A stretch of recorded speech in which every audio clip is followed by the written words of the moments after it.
another episode of Tune In Tuesday. This is Stephanie. You might be familiar with some of our book clubs that we have at the library, but have you ever thought about how you can start your own book club? Hi, I'm Pam and I'm the book club coordinator at Manlius Library. Here is a quick overview of the book club process. First, a book is placed on hold. Typically, we try to do this 4 to 6 weeks before the actual meeting date of the book club.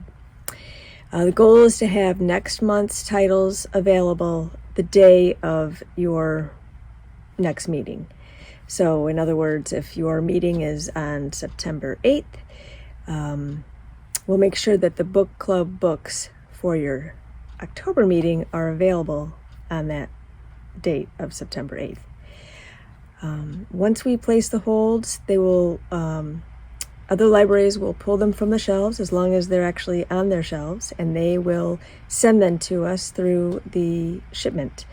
This process can take a few days up to a week or a little bit more.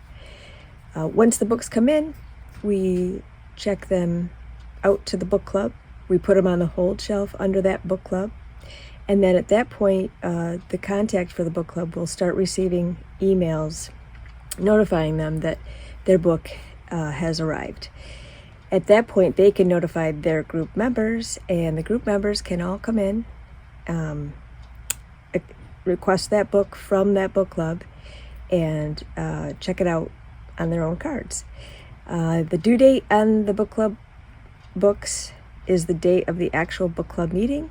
So if you are a book club and you've chosen September 8th, and then you decide, no, we're going to push it out, it's going to be September 17th, just notify us, and we will make sure that we hold on to any books that come in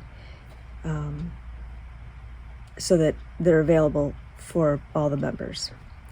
Once you're completed with your book club, you finish reading the book, and you're returning it, we'll take it, we'll send it on its way. A couple of things about choosing a title. Try to pick a title that is at least a couple years old, if possible. I know everyone likes to choose New York Times bestseller titles, but unfortunately, those have multiple holds on them, and the wait time can be between 5 and 6 months, some cases a little more or a little less. So we try to steer away from those. Once in a while you can get lucky. You might be able to get a New York Times bestseller title that's brand new, but that doesn't happen very often. And we typically don't always know. Some books may not even make the New York Times bestseller list, but they become quite popular amongst book clubs and other patrons, and so those books just aren't available. If your book club is set on a specific title, my advice is to buy it. In addition to hardcover, paperback, large print, audiobooks, book club members can also request books as e-audio or e-books through their device, whether it be a Kindle or an iPad. And this is something that they would have to do individually on their device through those separate accounts. Very easy to set up. We would be more than happy to help them set that up if that's something that they're interested in. Not every book that comes out has an ebook or an e-audiobook associated with it, so you might want to keep that in mind when choosing those titles. But the person can download it to their device. They can check it out for 7, 14, or 21 days, depending on how they're set up.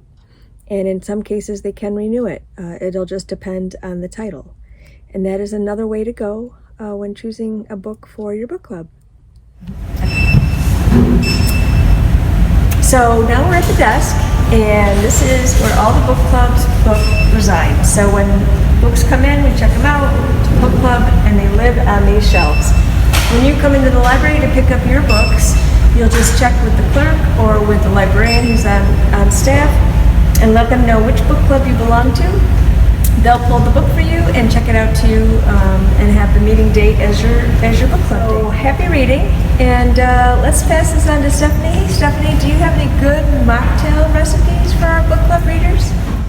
Hi Pam, thanks for showing us how to set up a book club and find books for it. I don't know about you, but I am overrun with cucumbers in my veggie garden, and I have a really great recipe to share that uses fresh cucumber juice. Let's get started. The ingredients are listed in the description below. First, we're going to make jalapeno-infused agave syrup. The recipe calls for 5 jalapenos or more, depending on how much you would like. I'm actually using the hot peppers that are growing in my garden. I'm not sure what variety they are. After cutting them in half, gently press out the juices using a wooden spoon. You don't want to muddle them too much, as then you'll have too many little pieces. Bring 4 ounces of water to a simmer and then remove it from the heat and add the jalapenos and any of the accumulated juices. Let this steep for about 10 minutes. Next, add the agave and stir until it's combined. Then let it sit for another 10 minutes. If your syrup isn't spicy, add additional jalapenos and let it steep for longer. And then once you're ready, strain the syrup into an airtight container and you can refrigerate it for up to 1 month. Now we're ready to mix our drink. So for the cucumber juice, I blended some cucumbers and strained them. In a cocktail shaker, combine 2 ounces of fresh cucumber juice.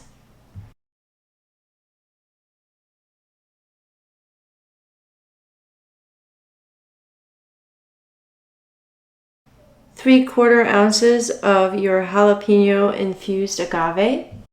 The recipe calls for 1/2 ounce of lemon juice, however, I'm using lime juice. Now add some ice cubes and give it a good shake.